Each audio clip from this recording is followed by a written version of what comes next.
Hello, Brian Crumblehulme. You're a very well-known member of our community. You've been here for a long, long time. You've been part of many different volunteer organizations, including MELT, and especially the dance program that we're going to be talking about today, and about the 50-40-50 celebration that you were part of. So can you tell me why you are passionate about dance? Well, I've been a pretty active person at the time. I did not grow up in a dance community at all.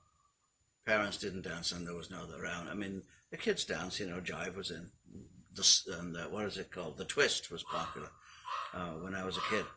But there was nothing. I started in, when I was here, I started in Vancouver taking ballroom lessons when I was 22, 23. So I took to ballroom and I took it like a duck to water.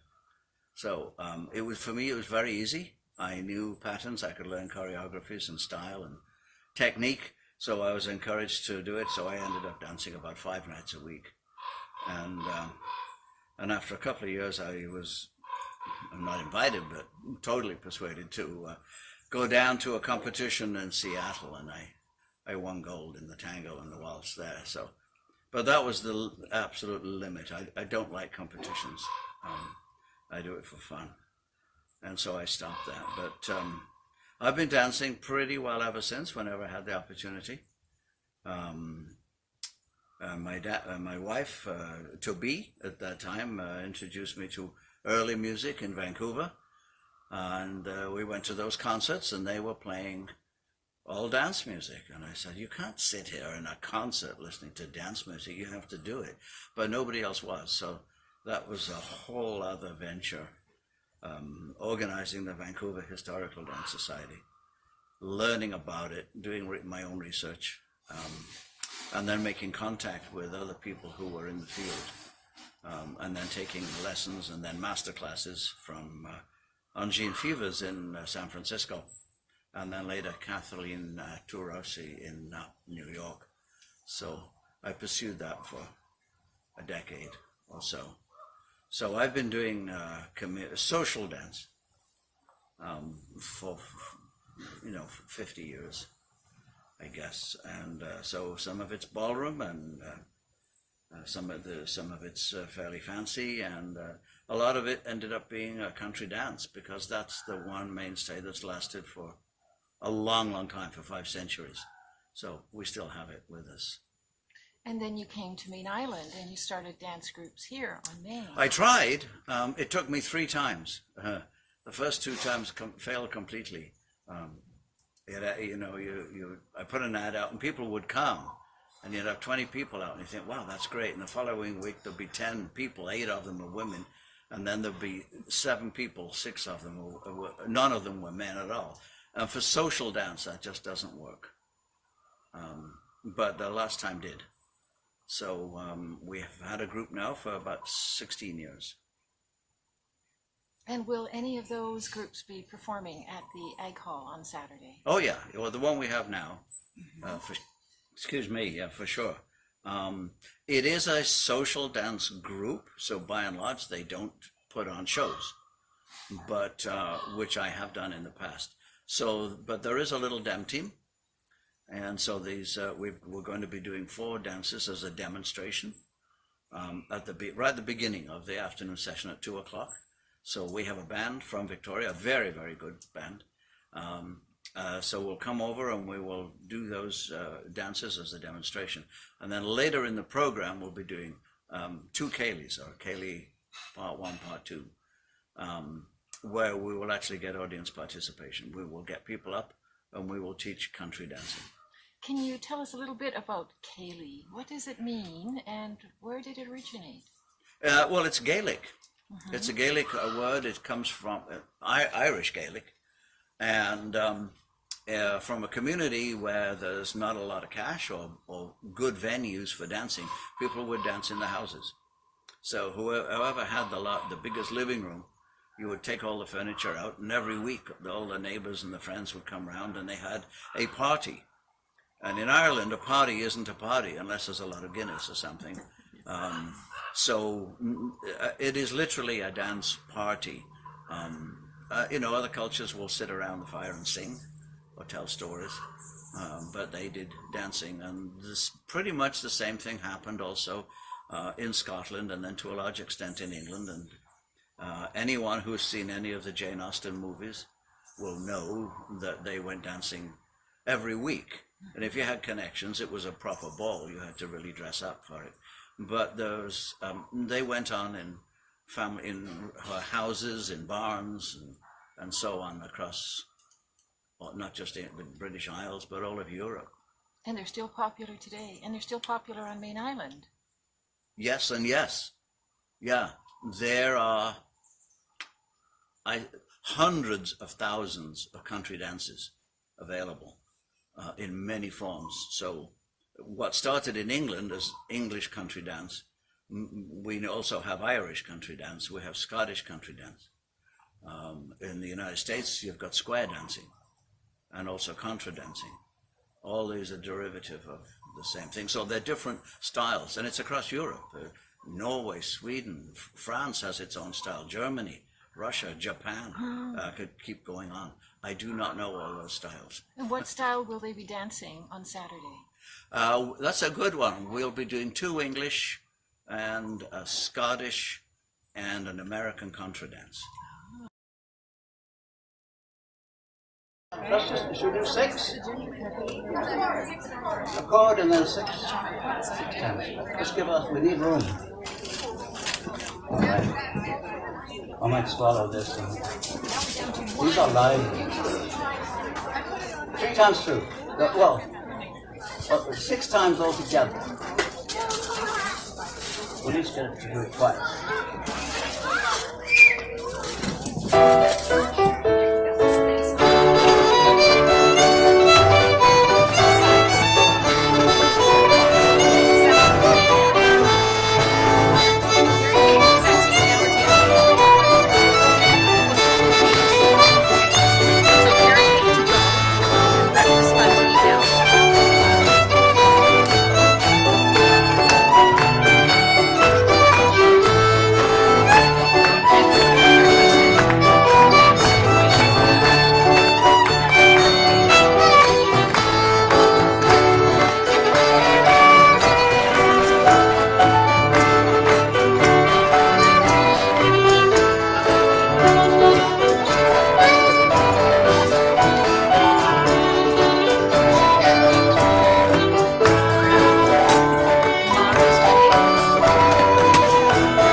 Who's up for Ceilidh?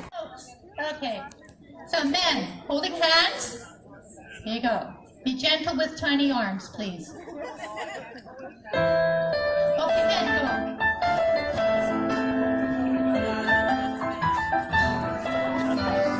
Here we go. Wait for it. Women, where do you go?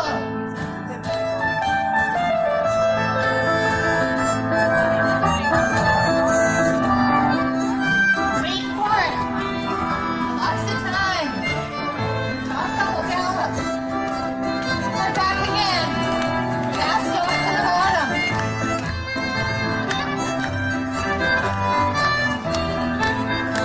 Ready? Men. Here you go. Men, take them around.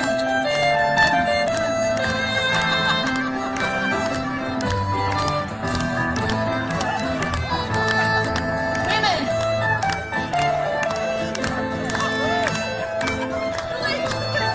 Just get back in place. Top double, two heads.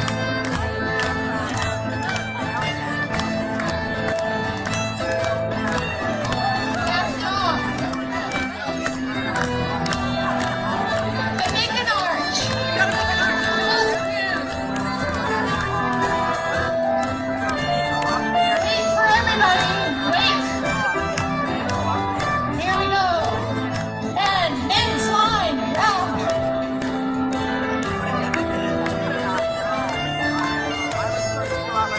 Wait for it. You got time. Ladies. Here's your cue. Go.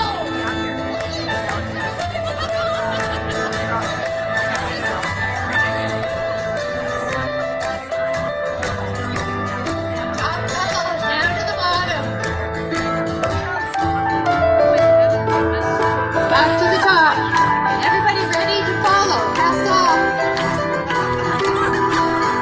Up the arch.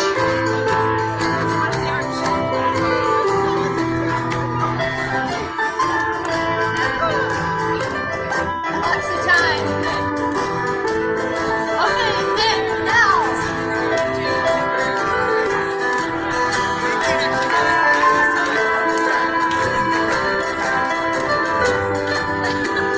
And women.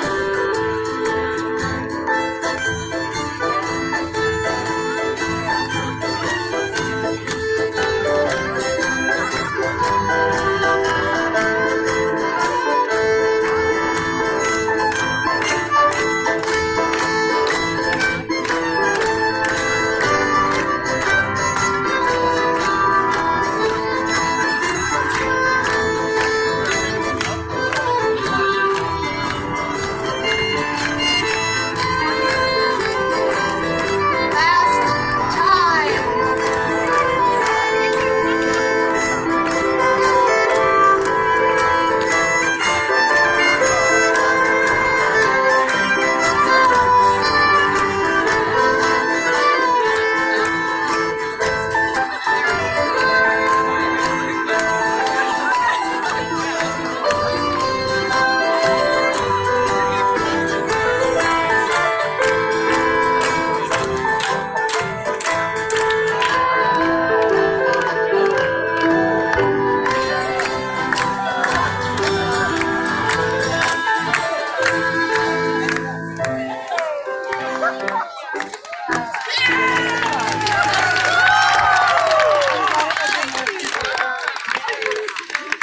Well done. Two hands. Top knee, bottom down. Two hand turn.